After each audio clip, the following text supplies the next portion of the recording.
preschool, it becomes painfully obvious that I will not find new friends among these women. What I feel like I'm finding is a sense of insecurity I haven't felt or experienced since junior high.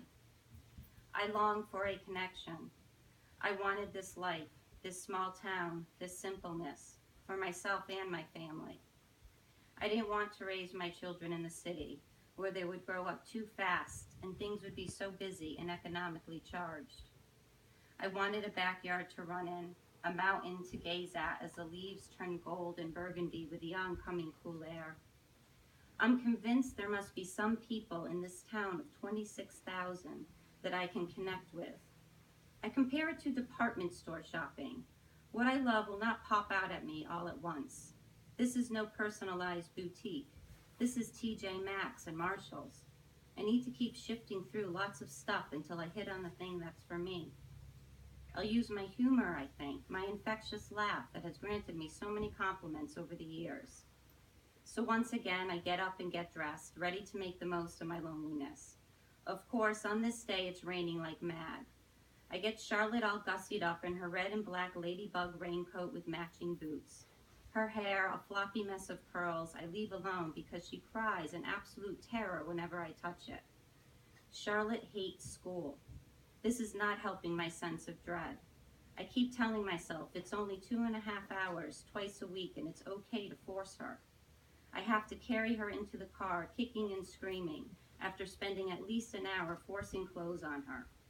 I consider it a small miracle that I get her subdued enough to put on the matching raincoat and boots. I should probably take a picture since I doubt this will ever happen again, but I'm too exhausted. She hits my face and pulls at my hair while I carry her into the car, holding her like a football. I block her with my forearm as I struggle with the goddamn car seat. Straps everywhere, buckles not buckling. I wish it were 1974 and I didn't have to deal with this shit. I could just shove her in the car and close the door. Finally, she's in, still screaming, but she's in. I go back into the house to get Laura, who is still in her pajamas sitting in her crib, whimpering because I've left her there alone. As soon as I enter her room, her pouty mouth turns into a grin, her chubby cheeks unable to cover her dimples. She's cozy and warm as I pick her up, and I hate having to drag her into the rain. But Charlotte hasn't been to school in a week, and I can't keep being afraid to deal with her emotional outbursts. I have to face it head on, as much as it turns my stomach inside out. Thankfully, Laura's a breeze to get dressed and into her car seat. Charlotte's screaming has stopped, and I wipe away a little tear from her cheek, attempting a kiss, but she turns away from me, frowning. By the time we get to the preschool parking lot, Charlotte has calmed down, Laura's fallen asleep, and the rain has only quickened. All the moms are racing through the parking lot, pushing their toddlers along while juggling the infant carriers and umbrellas. I enter the foyer with a handful of other moms. I'm completely soaked, shaking off the rain, laughing to myself at the absurdity of my day before 9 a.m. has ever even arrived.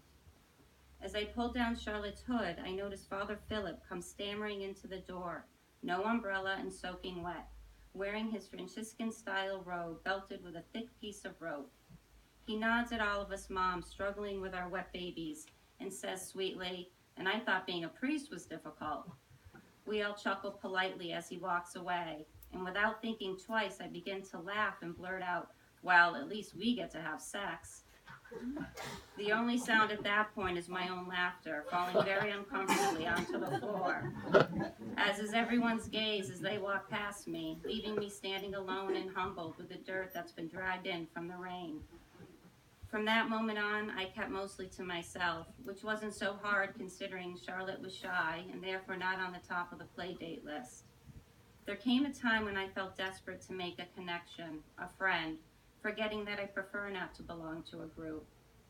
By the time Charlotte graduated preschool and Laura began, I made a very clear decision that in order to make a friend in my town with the other moms, I would try my best to laugh less, shut up more, and when I did talk, to talk quietly. And that's when I met Melody. Thank you.